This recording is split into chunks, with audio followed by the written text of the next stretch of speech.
Došli smo 26.5. Tu smo pripremali teren za našu postrojbu satniju gromova i blisko smo surađivali sa zemljom domaćinom i ostalim članicama, sudionicama vježbe. Prva zadaća je bila ispomoć Amerikancima prilikom dolaska njihovog vlaka tu u Ošiš i istovar njihovih kontejnera. Iskrcali smo preko 350 tona kontejneriziranog tereta, što na terminalu u gradu, što na poligonu.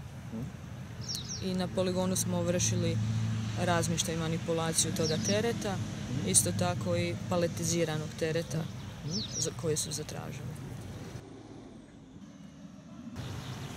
Pa smo imali iskrcaj prvo vozila, a potom i naših kontejnera.